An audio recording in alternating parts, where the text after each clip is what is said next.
Thank you all for coming this afternoon to hear about the speed limits review that's been underway. We have three great speakers that will go through what's coming up over the next 6 months, which is going to be quite a significant change to how speed limits are enforced or implemented in Ireland. Very similar to what's happened in Wales over the last while. So it's going to be an interesting year ahead for us. Today's presentation is brought to you by the Civil Division and the Roads and Transportation Society. And we have John McCarthy, who's a graduate of Trinity College Dublin with over 30 years experience in roads, transportation and water services. And John is a chartered engineer and fellow Engineers of Ireland and former chair of the Roads and Transportation and the Civil Division. Suzanne Mead is a chartered engineer with 20 years experience in transportation industry and road safety.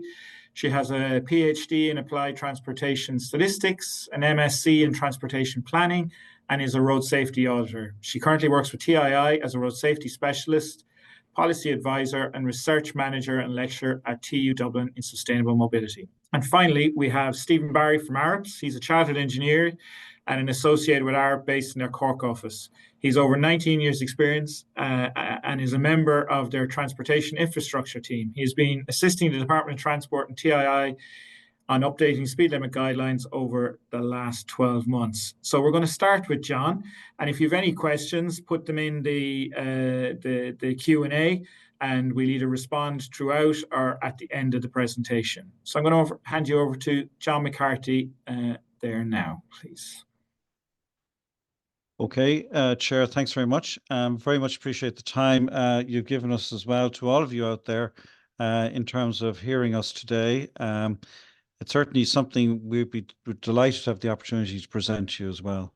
So what I'm going to do is I'm going to set out the background and the framework and the review first, and then I'm going to hand over to Suzanne, we'll then hand over to Stephen, and then I'll wrap up with terms of where we're at regarding implementation and what we're doing right now.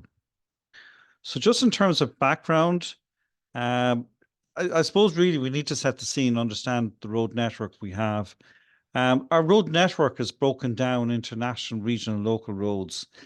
And those different elements of the road network perform very differently in many ways. Like we want the national road to be a strategic network for the country, to deal with longer journeys. It's a substantially designed network. And also we want it to try and operate at higher speeds if the network is safe to do so. The regional network, though, is for medium journeys. Some of those roads are designed, but it's very substantially a legacy network. And we're looking for that network to operate at medium speeds, reflecting the medium journeys here. The local network, though, is about shorter journeys. It's very much a legacy network. It's a very extensive network as well, with little designed aspects to it. And, given the wider range of uses of that network, lower speeds are more appropriate for that. The other thing to note as well about the network is that it's a very substantial difference between urban and rural aspects to the network. And, we have to treat and manage both of those aspects of the network somewhat differently. One thing to note is the network in terms of the use of the network. So there's about 2.9 million vehicles in the country, and they would largely be registered vehicles. And of that, the vast majority reflects private cars. But on top of that, it's worth noting that freight transport in Ireland, 99% of freight transport in Ireland operates over the road network. And of public transport, 80% of the public transport in Ireland operates over the road network. Active travel makes use of the road network for both pedestrians and cyclists. And they're increasingly growing areas in terms of use of the network and aspects which we've been trying to promote over the last good number of years. It's also worth noting that in terms of collisions, they stand at about 155 in 2022 and 6,000 odd injuries in 2022 as well. Now, of those numbers actually starting to creep up a little bit in Ireland. They were quite low for quite a bit, but they are starting to creep up, and there's probably a number of reasons behind that. But the important thing is to try and understand where those are happening and how we can best address that. So the system of speed limits which we have in Ireland is broken down into a number of areas. We have default speed limits here, which are set by primary legislation, and then we have special speed limits, which are locally set and a reserved function at each county council across the country. As part of that, periodic speed limits, which are like school speed limits, they're set locally as part of special speed limits. We have roadwork speed limits that can be set by the executive because they're for short duration periods. And we also now we're introducing variable speed limits on some parts of the national road network. Our speed limits went metric in 2005, and as part of that, the regional and local road network speed limits reduced, and that reduced from 100 kilometers an hour equivalent to 80 kilometers an hour that we have now. And I suppose we're now looking for further reductions in certain default speed limits as part of the review we've just had the last while. The legislation governing speed limits is the Road Traffic Act 1961 and also the Road Traffic Act 2004. And they set the framework for the default speed limits. They set the framework for the signs that govern it. And they also set the framework for the special speed limits. One thing to note in that is that the minister can set statutory guidelines governing speed limits, and the minister can also issue policy directions now in relation to speed limits. And the current guidelines which we have are from 2015, and we did some amendments to 2 chapters earlier this year, substantial amendments to that, and we're working a lot more now as well. The policy background to the speed limits which we have is on the current programme for government was to review and reduce speed limits where appropriate to address both road safety issues and carbon emissions and to try and ensure better compliance. So we're trying to fit the network, the speed limits with the network, fine-tune the network, optimize the speed limits for the network. And I suppose in terms of policy backgrounds that we have, setting a lot of that is the road safety strategy. So speed limits are about road safety, but also in terms of climate action and sustainable mobility and trying to work to all of those. And internationally, there are some drivers as well in terms of Vision Zero, the fact that Ireland has signed up to that, the RISM Directive, Road Safety Infrastructure Management Directive, 10T Directive, Intelligent Speed Adaptation, and also climate action material coming from the UN as well. So number 6 there in terms of the road safety strategy actions is the action that led to the speed limit review. But it wasn't the only action in relation to speed limits. There are other related actions as well, such as relation to use of sharing of data, the use of cameras, and other speed limit measures, and also implementation of medians for higher speed roads. Now, a key principle to managing speed limits at this stage is the safe systems approach. And to me, it's very much about coordination between a whole range of stakeholders. So no one stakeholder can do it by themselves. It's not just about the user, which is what it is at the end of the day. But, the road user can make certain decisions, but the road management people can make other decisions. The enforcement people make other decisions, policymakers and so on. And they're all dependent on each other. And I suppose those dependencies are between organizations. Those dependencies, all of this has to be reflected in the legislation and also in other policy areas, but also in nation-related guidelines and standards. It all needs to sit together. The collision risk in relation to speed limits is really important to note, and Suzanne will go into this in a lot more detail. But just to note very particularly with this is that over 80 kilometers an hour,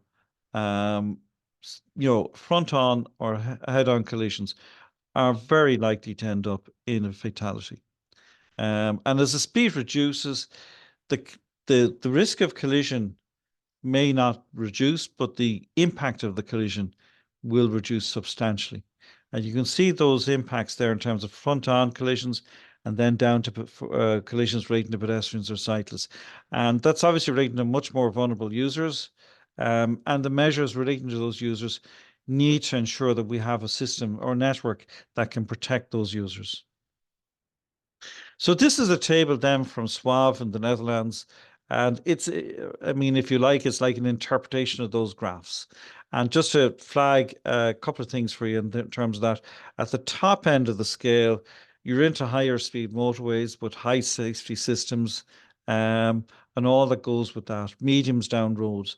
But then if you go down the scale to very slow, like 15 or 20 kilometers an hour, you need less infrastructure. You know, speed reduces the risk. Um, Vehicles and other traffic can mix at a level which is not possible to higher speed roads. And I suppose that's like a scale of measures that will reflect how the network should be managed, reflecting all that. Now, the other thing to note then is in relation to emissions, is that the optimum in terms of managing speed and emissions is between 60 and 80 kilometers an hour. And for me, if you have speeds at higher speeds like motorways at 120, and if you want to reduce that, we'll say to reduce emissions, you have to step down the rest of the network with that as well, so you don't end up with unintended safety consequences. Um, so on top of that, at very slow speeds, emissions increase massively. I think the one thing to note from this, the real driver in terms of emissions is moving the fleet to electric. That's really the biggest driver in relation to this. So you are trying to optimize a safe network with, I suppose, an economically competitive network, with a network that manages environment in an appropriate and best manner possible. You're trying to balance all these things. So the key points then is that safe systems, about Vision Zero, the 10T and the RISM directives kind of drive to that. It's about dividing roads for speeds of greater than 80 and lower speeds. Then we have safe systems and separations for pedestrians, cyclists and vehicles, but less of that infrastructure required at lower speeds. We want our roads to be self-explaining, self-regulating as much as possible, and our standards and guidelines to work to that as well. In terms of compliance, on top of self-regulating roads, we want to make better use of in-vehicle speed adaptation, try and create a national database of speed limits that could be pushed into vehicles so that the vehicles know what the speeds are much better. And also, we need to we need to be able to communicate that, and we need to do work in relation to camera enforcement also. So the review from 2023 then built upon that background. And I suppose the review is broken down to a number of areas. We did an inventory of the speed limits in Ireland insofar as we had it. We looked at the existing system of speeds in Ireland, and we had a workshop amongst a lot of practitioners that would allow us to gain a lot of knowledge in terms of the experiences people are having. And we did also consult with local authority elected members from their perspective, because ultimately, in relation to locally set speed limits, they're the decision makers. We also looked at international practice. We produced a report in relation to that, and we looked at different systems in place around globally. We assessed the network in terms of the from a safety perspective and a climate impact perspective and an economic impact perspective. And we looked at the various different aspects of the network to try and get a sense as to, well, what is the optimal solution in terms of both emissions and in terms of safety. All solutions which we looked at, all options which we looked at, were safety positive. If they weren't safety positive, it wasn't for consideration. And we consulted with quite a range of stakeholders in terms of, hearing the views of different organizations in terms of managing speed. So the review broke its recommendations down into principal recommendations, specific and supporting recommendations. In terms of principal recommendations for urbans, the key recommendations that there should be a default speed limit for built up and urban areas across Ireland. And of that 30 kilometres an hour, it should be applied for all cities and town centres, residential roads, where there's significant presence of vulnerable and active users. But there are exceptions in terms of pedestrian zones, arterial, national and regional roads, transition zones, and other higher speed urban roads. And in many ways, I would argue that is what we're doing a lot of over the last number of years. So what this recommendation is, it's formalizing it in one sense, but it's also kind of saying we now need to apply this more consistently across the country. For rurals, the recommendation was to reduce speed limits from local roads from 80 to 60 and the default on national secondaries from 100 to 80. And then for new roads, that sections of new roads with a design speed limit greater than 80 to be divided. And then we would have to look at the situation in terms of how to manage existing roads. But I suppose that deadline in terms of, making changes is over 25 years away still. We made specific recommendations in relation to a number of areas as well. A few key ones here, for example, are school speed zones, looking at higher speed restricted roads to try and improve safety on those roads as well, in terms of allowing higher speeds. And that's about divided roads as well as restricting access to those roads. Roadwork speed limits. And we also looked at quiet lanes and rural cycleways and greenways as well. So the supporting recommendations, I suppose, would be the recommendations which myself and the colleagues across all the organizations which are working in are probably more interested in, because they're the enablers to allow the other recommendations to happen. So like update the speed limit guidelines, update the legislation, update traffic signs,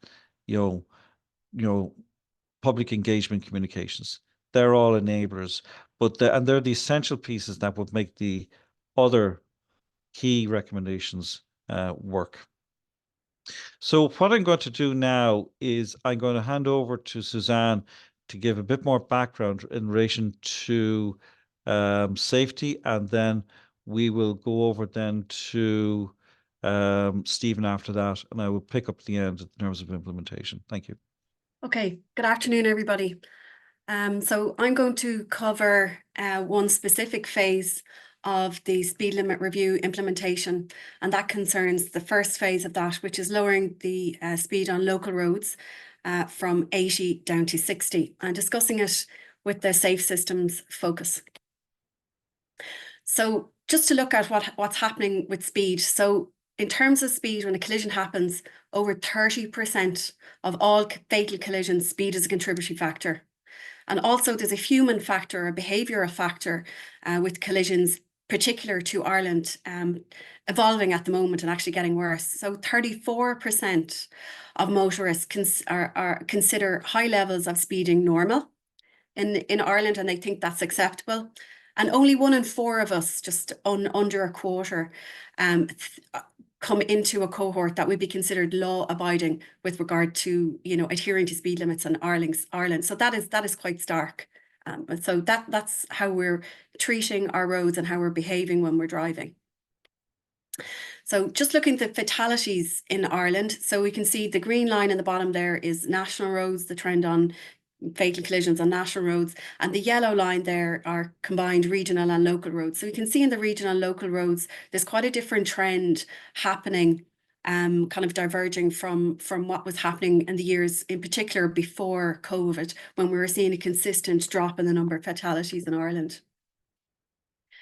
So just to kind of take this back a little bit and ask, injury risk, so forget about it being transport, but injury risk, is that actually contextual in Ireland? So if we consider health and safety, and construction health and safety in particular, or workplace health and safety, a fall from 2 meters, we're supposed to take appropriate action to make sure that that doesn't happen to someone. So it can cause paralysis, broken bones, trauma to brain injury, spinal injuries, etc. So just thinking about that, that's equivalent to falling from a first floor fall, for falling out of a first floor. And you'll hit the ground at about 30 kilometers per hour in that fall. So in terms of the Health and Safety Authority and the Act, we need to prevent or design out humans from being exposed to forces equivalent to that fall. So what's the road transport equivalent of that thinking? So speed of a fall. So if we equate these to falling out of different floors of a building.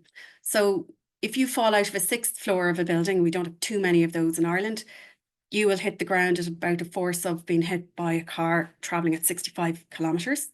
If you fall out of a 3rd floor, we've quite a lot more of those types of buildings in Ireland, that's 50 kph, and I've already discussed 2-meter fall, which is the one that we're trying to eradicate in other industries, is 30 kph. So both of these ones are relevant to the speed limit review that we're talking about. I'm focusing on local roads, and 30 is particularly relevant to urbans, which will be the 2nd phase of the speed limit review implementation. And just to mention then, just the likelihood of a fatality of falling from or being hit at 65 is about 80 to 90% fatal, and 50 is about 50% fatal. So on local roads, the predominant primary collision type is vehicle-to-vehicle side-on, or T-bone, associated with turning manoeuvres on the network. And that's, we have a lot of accesses and houses, local roads etc. on our local roads.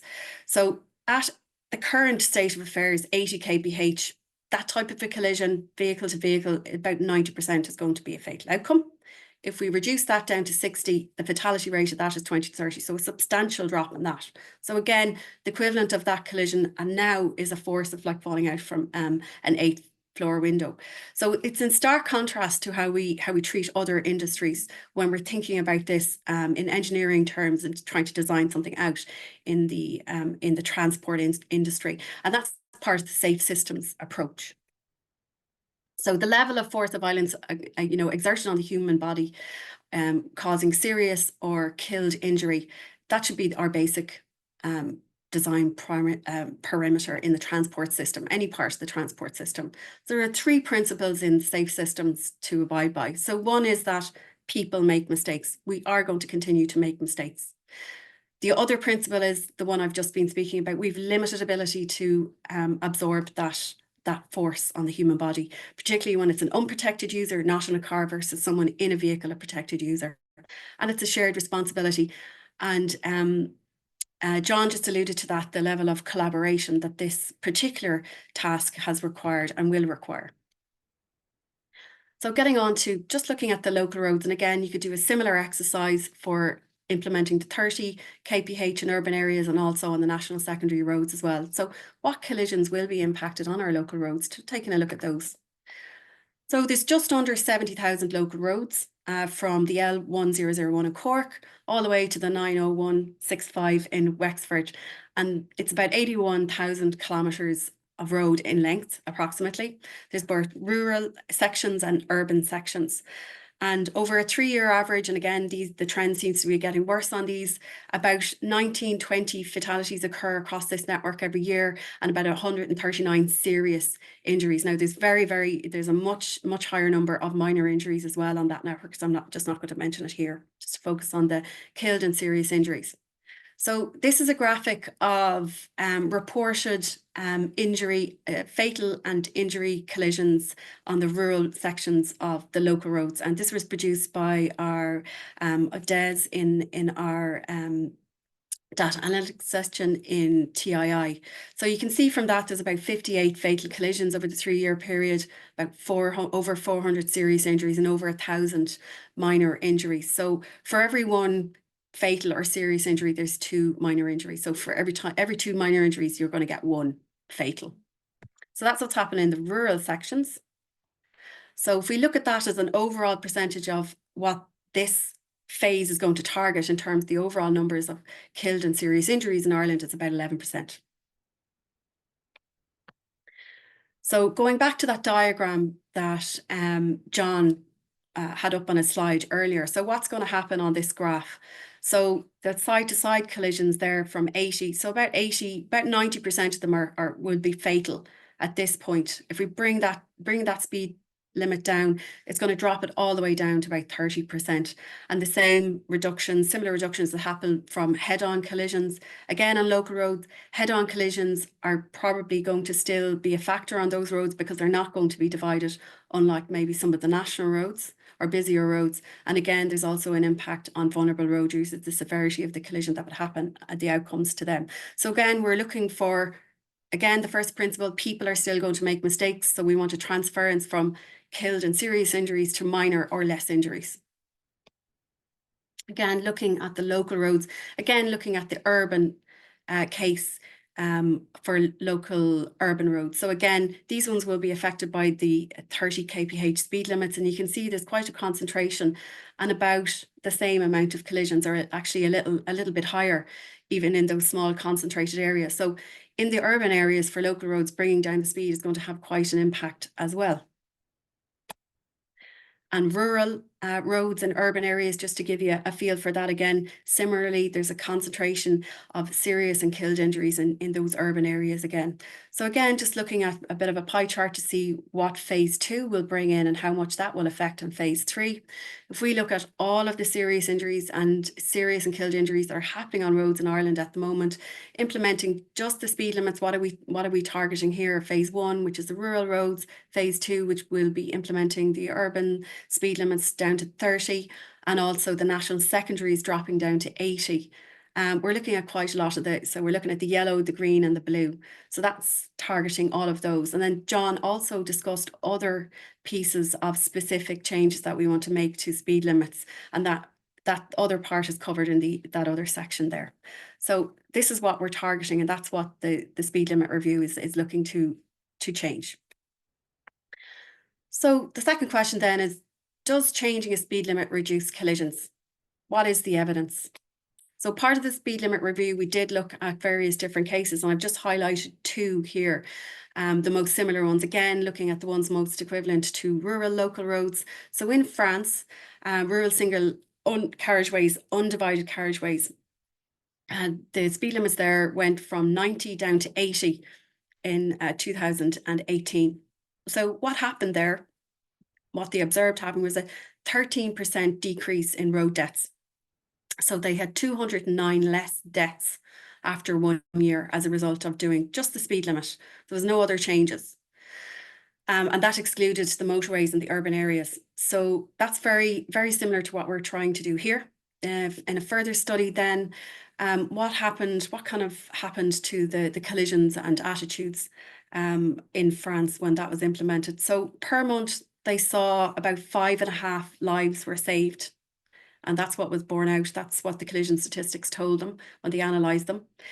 There was a significant positive effect on fatalities as a result. There was a reduction in the number of fatalities between 8.5% and 12%. So what they found, and that was quite interesting, that across the different counties or municipalities in France, the impact that they got varied. So that's something to bear in mind for Ireland when we're observing this. And also driver behaviour. So this is a really important metric to watch here in Ireland. So implementing the speed limit reduction in France, it confirmed it's possible to reduce speeding when voluntary public measures are adopted. So this really relies on the public adopting this speed limit and adhering to it. Belgium is another example. So they went from 90 to 70 kph. So again, a very similar jump from 80 to 60 that we're trying to implement here in Ireland. And they found that there was a 33% or a third reduction in deaths and serious injuries. So those numbers that I looked at earlier for the local roads and urban areas, we had about 50 deaths in 3 years and about 100 nearly 500 serious injuries. So both of those numbers we'd expect maybe to drop by about a third based on what we saw and this case study in Belgium. So they're the order of magnitude of what we're hoping to target and will happen. And again, as I said, public attitudes to this are very, very important. So coming on to that, so we've seen from other countries that it's very important to actually measure the impact of this. So this phase of it in the last couple of months, we've been collecting the before data. So what is actually happening on our roads at the moment, how much speeding is happening on our roads, and what are our attitudes to changing these speed limits. So the first before treatment, Then we're going to apply the treatment, and then the after phase, which is coming in the next couple of months, is to evaluate it. So that's looking at not just the speeds, not just the collisions, but also the behaviour. And this is a very collaborative approach, and it requires joining the dots. So it's going to require a synthesis and a collation of different types of data owned and collected by several different agencies into one story about safe speeds. So a little bit about, so in the speed limit review, it not only outlined the kind of recommendations that John discussed, but it also had a little piece in there about key performance indicators and monitoring and evaluation of results. And here is the piece on monitoring and evaluation. So again, this is just for the local roads. We'd have a much more involved one for the urban areas because there are further impacts, and the same for the national roads. This is just a snapshot of what's going on in the background for evaluating how effective that local change from 80 to 60 will be. So we're going to collect existing speed limits and the news before and after. So that requires speed surveys, local roads, untreated and untreated. So not all of the local roads will be treated. Some will actually stay, a small number will actually stay at 80. The operating speeds, we're going to get information from the RMO, data about local lengths and local road numbers, etc. Annual free speeds, they've been collected for a long number of years by the Road Safety Authority. And also looking at the number of speed violations or FCNs with fixed charge notices, just looking at the number of those that before period and after period, looking for key indicators of what's happening. Then we're looking at the collisions. So the before situation, and we have some information about that. So again, that's on Garda Síochána information, and also information about the contributory factors. So how big is speed still as a contributory factor on fatal and serious collisions in Ireland? And then finally, driver behaviour before and after. And we've seen from other countries that people's acceptance and people's awareness of the speed limit changes is really, really important.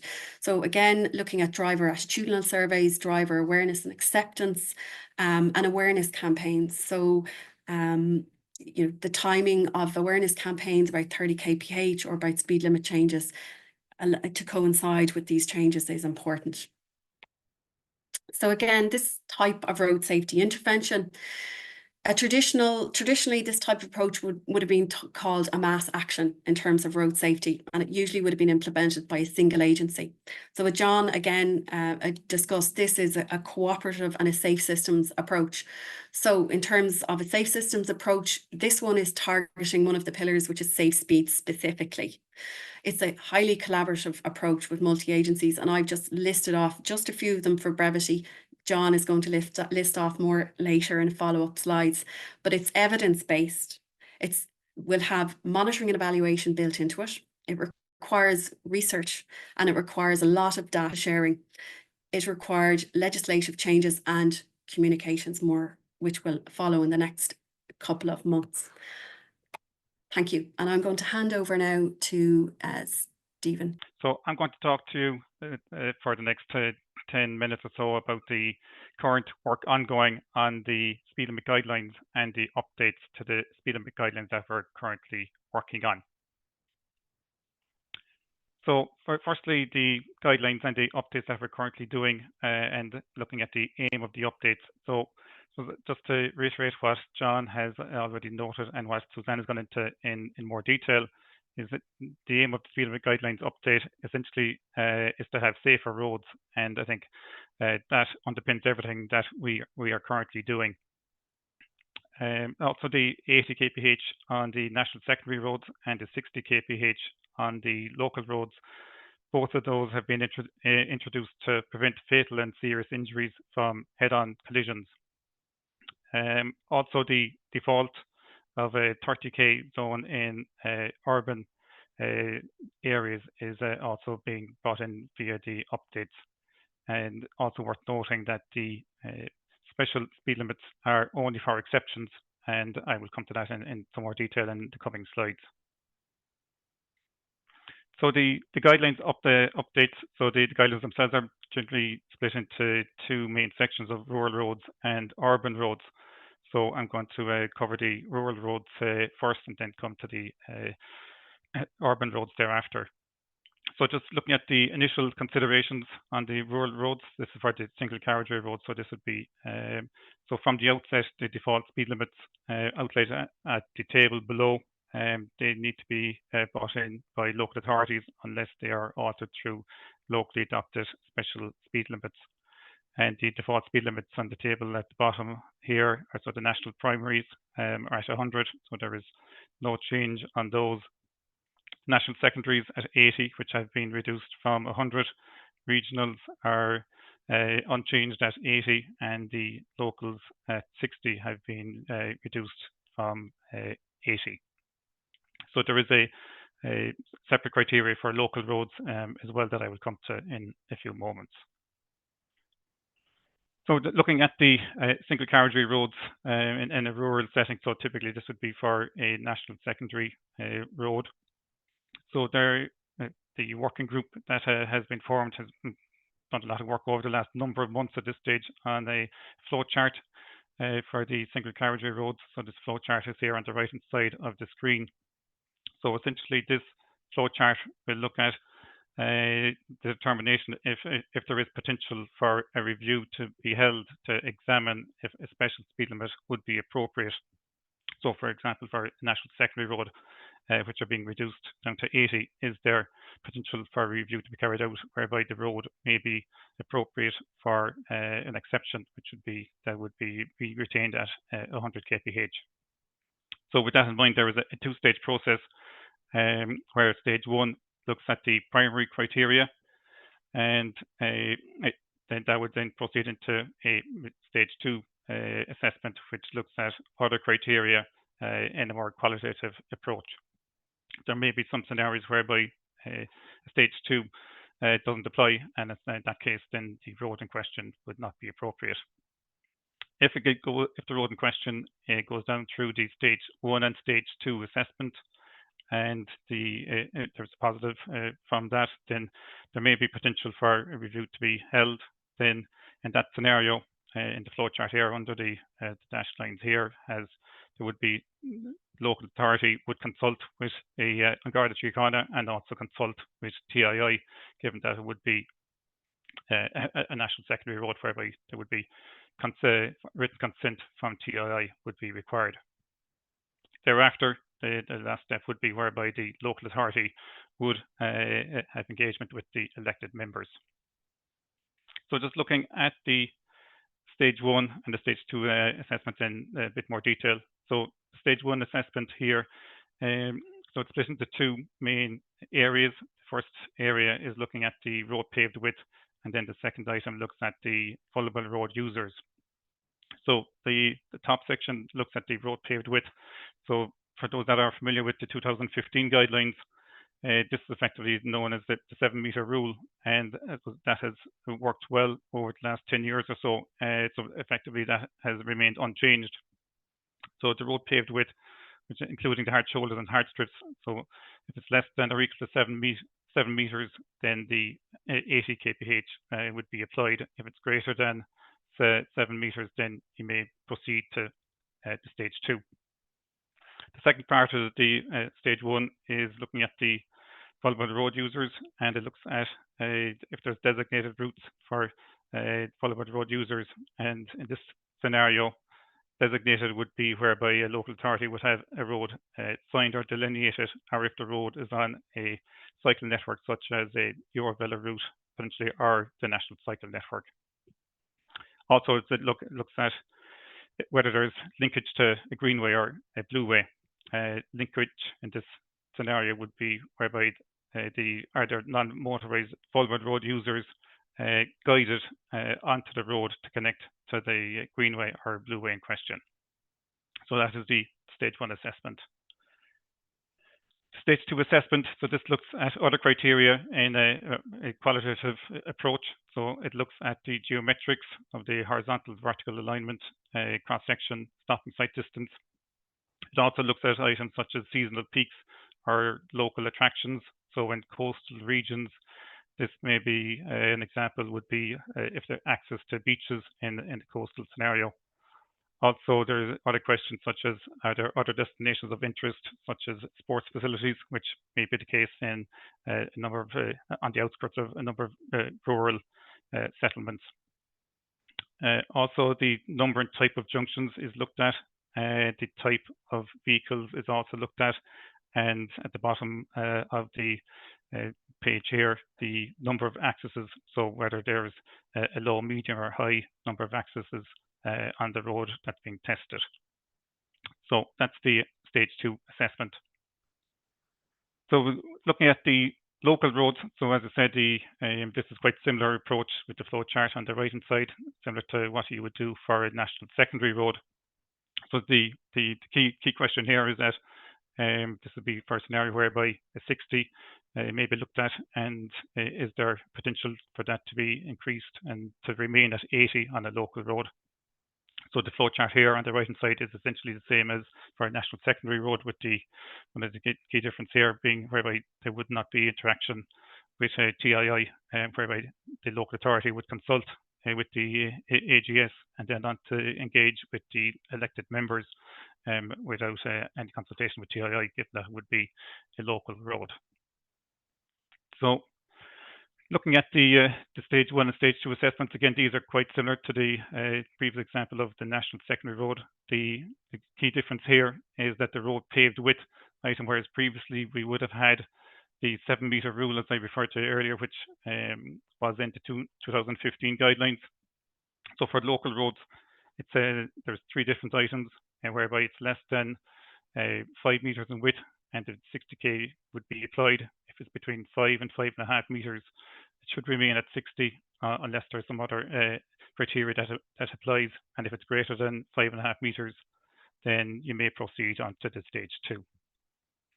The item further down is as per the stage 1 assessment for the national secondary road. On the stage 2 assessment, this is again the other criteria from a qualitative assessment approach. So again, it's quite similar with the number of accesses, the type of vehicles, number and type of junctions, the seasonal peaks item, and other destinations of interest is also there. So the only key difference here is that the horizontal alignment, and so from a geometrics perspective, it's much more of a high level assessment done here on local roads, rather than it would be more detailed on the national road network. So moving on to the urban roads, and as John alluded to in his slides earlier, so a key item in the determination of speed limits in urban areas is that the roads or streets should be self-regulating or self-explaining. That's a key item for the local authorities going forward on the implementation. So there are 2 key steps in the determination of speed limits in urban areas. So the first step is whereby the local authority would define what is termed an urban speed limit zone. And this can be done through a number of the following. So it can be done through the location of the existing speed limit signs on the ground. So this would be a 50 kph signs or 50 kph signs as an alternative. So the existing signage is the one key way of doing it. Also, it needs to look at the adherence with the principles of DMERS. Local authorities can also refer to and utilize the CSO settlement areas. So these are available online, and there are 867 CSO settlement areas throughout the country. So local authorities can use those as an option as a starting point to determine their urban speed limit zone. There is also other guidance within the guidance of Chapter 7 regarding the villages and towns. Just one item to note at the bottom here is when determining the urban speed limit zone, it's important to note that it does not account for potential or planned areas, and it's effectively for the here and now rather than preempting any potential future zoning going forward. Step 2 is whereby you would apply a number of filters within the urban speed limit zone on the number of different speed limits for 20k, 30, 40, up to the higher speed limits of 50, 60 and the urban dual carriageways. So I'll just briefly run down through some of those examples. So here on screen are what typical 20k speed limits would look like. 20k speed limit zones are for pedestrians and zones and shared spaces. So there's three examples here on screen. And these would exhibit high pedestrian usage and vulnerable road users. So the first example on the left-hand side is from Temple Bar in Dublin. The example in the centre is from Galway and William Street, again, high pedestrian usage. And on the right-hand side is an example from Ennis in County Clare. The 30k zones, so these are for defined urban cores or centres, residential roads that also can be used for housing estates and locations where there is a significant interaction with vulnerable road users. So regarding the 30k zones, there's examples here on screen. So the example on the left-hand side and then the centre are both from Oliver Plunkett Street in Cork. And then there's a third example here as well on the right-hand side, which is from Wexford Town. So they would be typical examples of a 30k zones. 40k zones are another filter. So typically, the 40k zones would not be widely used. They can be used, but in very limited circumstances.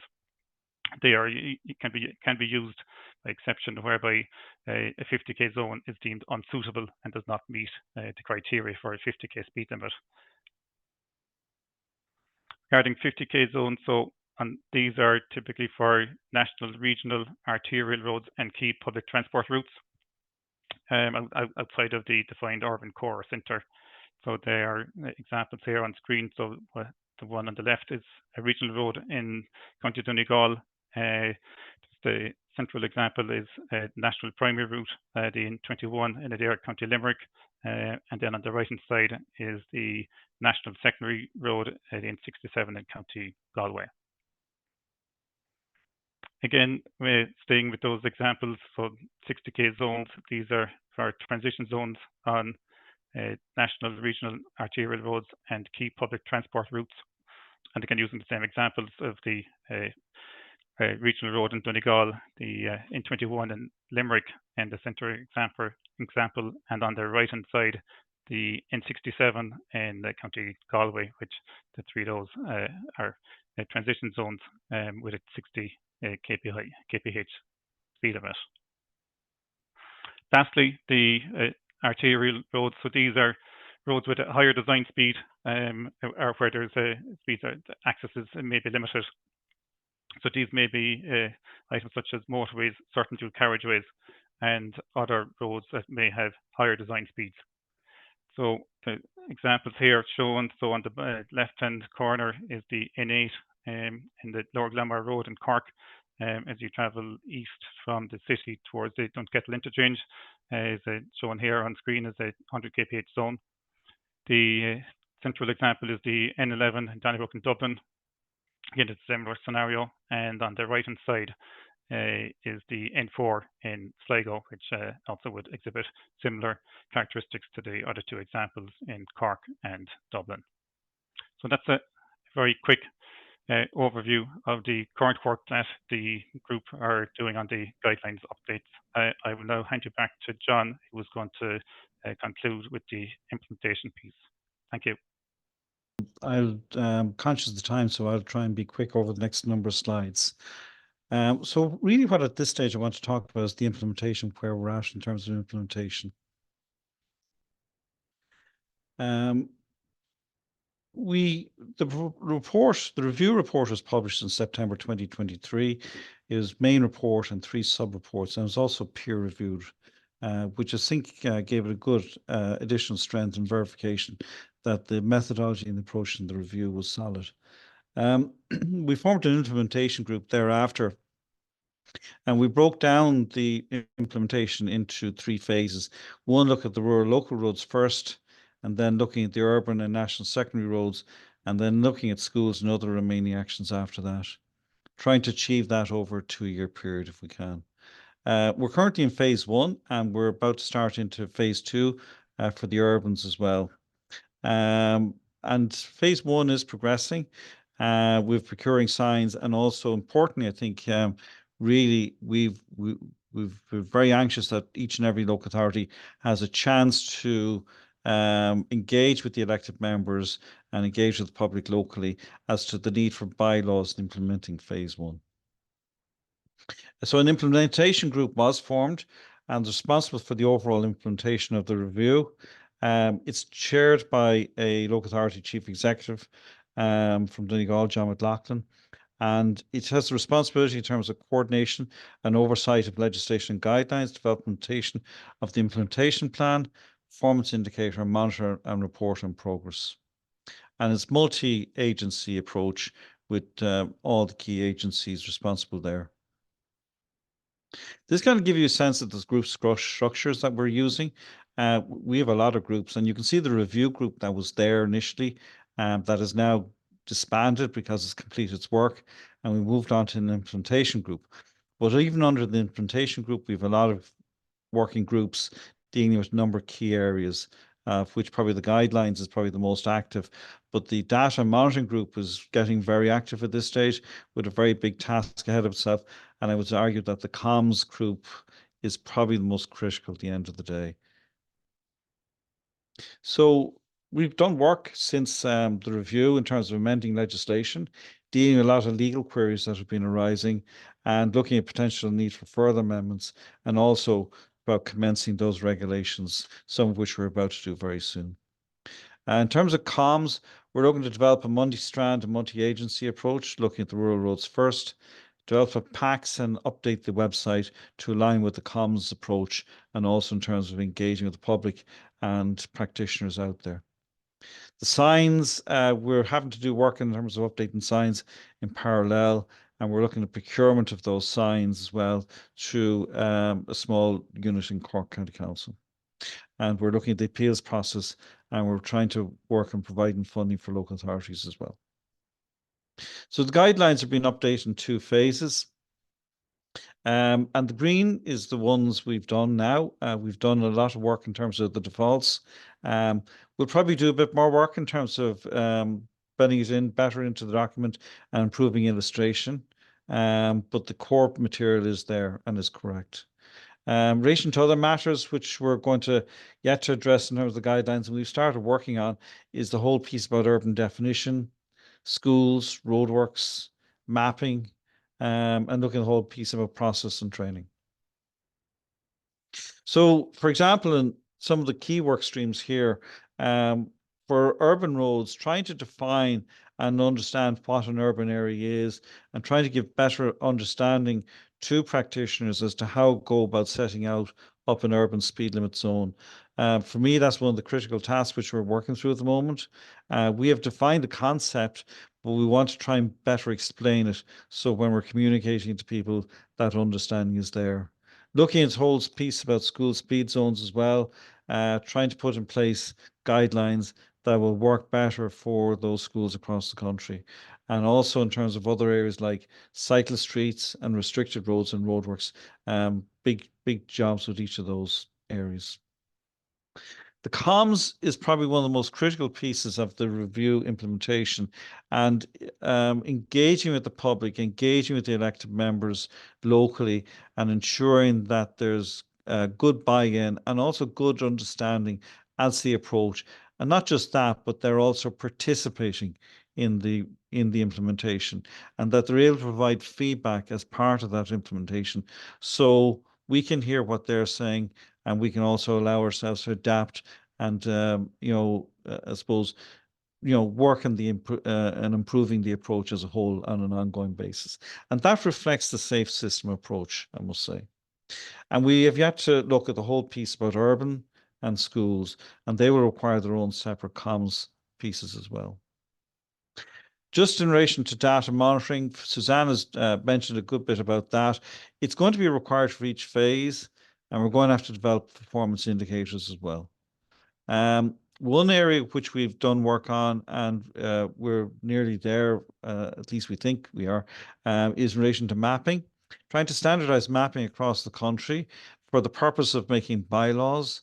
And that mapping is then reflected on Map Road, the online system that local authorities use. And then if it's reflected on Map Road, that data can then be pushed out to vehicles and vehicle manufacturers for in-vehicle speed implementation. And also that mapping in terms of bylaws can be used by the Gardaí in terms of enforcement and presenting as evidence in court. That's a very critical piece of work, and is something which we can get right would be enormously beneficial to the implementation of speed limits across the country. In terms of signs, we have procured 35,000 poles and 62,000 signs for the rural local roads. And there's 4 delivery contractors working on that. And the deliveries have already started since late September and will run for the next number of weeks. The sign procurement and installation is being funded by the Department of Transport, and also something which we'll have to look at for phase 2 and phase 3 tasks as a result. But my thanks and appreciation to Cork County Council for what I can see is really excellent piece of work in terms of providing that for us nationally. So just back to the slide in terms of the safe systems. And I think really the important thing about this, and the only way to get effective implementation, is through developing strong coordination and strong collaboration amongst all stakeholders. Everybody plays a part, everybody has a role in terms of implementation, and it's ultimately about safer road use at the end of the day in terms of the road user and people on the ground, on the road, using the road network. And without any of those elements, it's not going to work. And I suppose in that regard, in terms of the work which we've done so far, we've had a lot of organizations involved. And you can see probably not a non-exhaustive list of local authorities of those who have participated in the work to date and those who have actually contributed. That doesn't list all local authorities across the country, but it certainly lists those who've made very substantive contributions. And without any of those organizations on this slide here today, we wouldn't be where we are. And I think that just reflects the sheer scale of the coordination and collaboration required to achieve success. So with further ado, I'd like to thank you very much and hand back to Joe. Thank you. Excellent. Thanks for those presentations. At one point, we had 370 on the call, so which is pretty impressive, and we're actually not after dropping off that much, which is good going. But I am conscious there is still 330 on the call, and there's 12 questions, so I might just go down through the questions quickly, John, if you don't mind, and we'll try and finish up within, say, 5 minutes. Is there an appeals process for default speed limits? The current guidance appears to be for special speed limits, e.g. speed limits set out in bylaws implemented by the relevant local authority and approved via reserved function of the elected members. Does this mean default limits can only be appealed during the general speed limit review? I think the general principle about the appeals process is that you can really only appeal a special speed limit because they're the speed limits that are set locally, and that's why the appeals process is there. The default speed limits are set through primary legislation, and it's arguable in terms of they're set that way, so they're, you know, in terms of the workability of an appeals process for that is the point. But it's largely driven towards the specials, whether they're needed and what they should be set at and things like that. Thank you. Given that Ireland's secondary road network exceeds that of the primary road network, is it realistic to impose a general speed limit of 80 kilometres an hour and get broad public acceptance? And I think the broad public acceptance is probably the key part of that question. I think it's about lowering the default, and in many cases that does not necessarily mean lowering the actual limit set in the ground.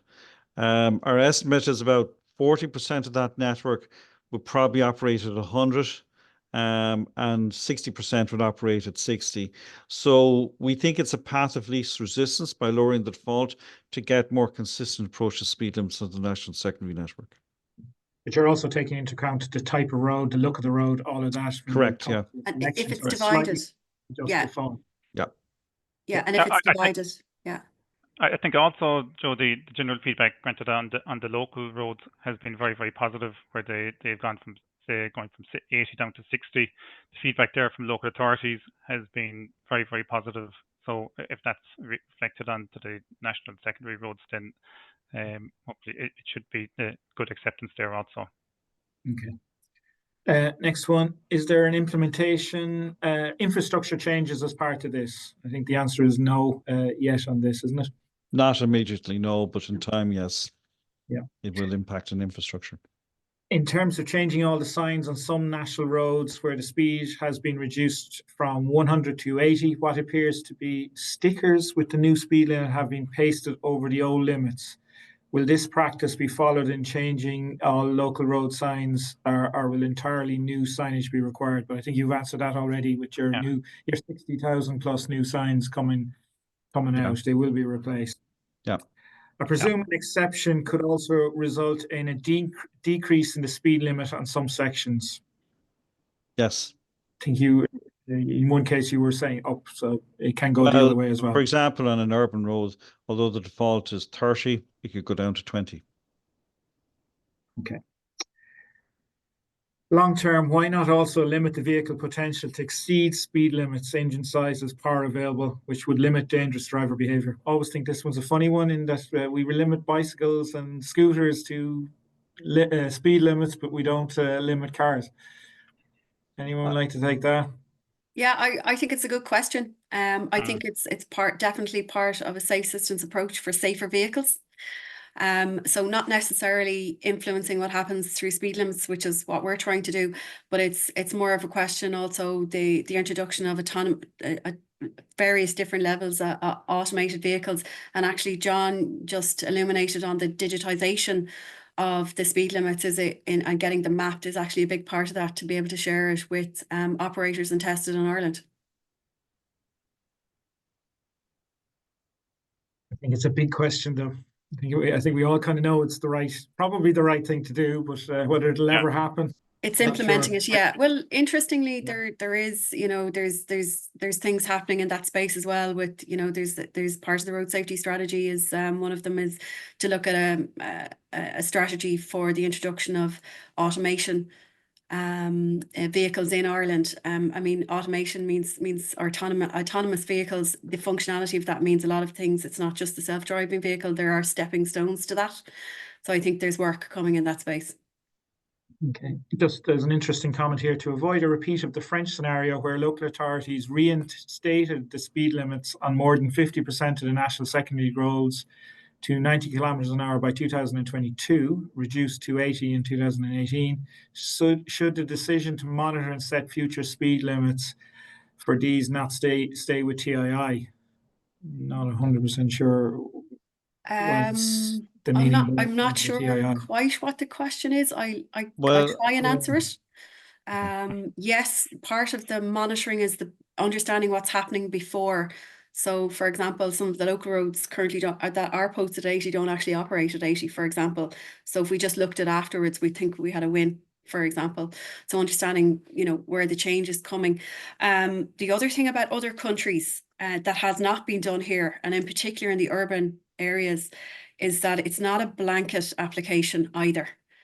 So for the look of the road and how it's operating, there are nuances within the guidelines to account for that. So it won't be just blanket 30 everywhere. It's trying to make sense of it. So you won't have 30 where it should be 50 maybe on a bus lane, for example. It's not a one size fits all. No, it is not, and that's why I think Stephen's presentation went into that in quite a lot of detail. So the step 2 in the process in the urbans, which went through the different filters for the different speeds from 20 up to the higher speeds of dual carriageways. I think that reinforces what Suzanne just mentioned there. Okay. Is the present phase of the bylaws local roads only? And that is the case, but the other ones, the urban is to start straight away afterwards. Is there a plan for national communication and defaults? Yes, you mentioned that, John. There's a good few questions on that one, but we're running out of time, so I'm going to skip the big one. Where were very localized limits looked at in the review, e.g. reducing limits locally at dangerous bends, junctions, or short sections of reduced visibility? I think the answer is yes on that, isn't it? I'll let you take that one, John. Well, we've always allowed for that. If we can't, if regular signage can't be used to warn users adequately about dangerous bends or narrow bridges, we have always allowed locally set speed limits for those particular circumstances. That's there. It's not changing. We think it's important to have it in the toolbox. I think they're the main questions. There are a few others, but I think most of them have been answered within the presentations, and it is 2:10, so people need to get back to work.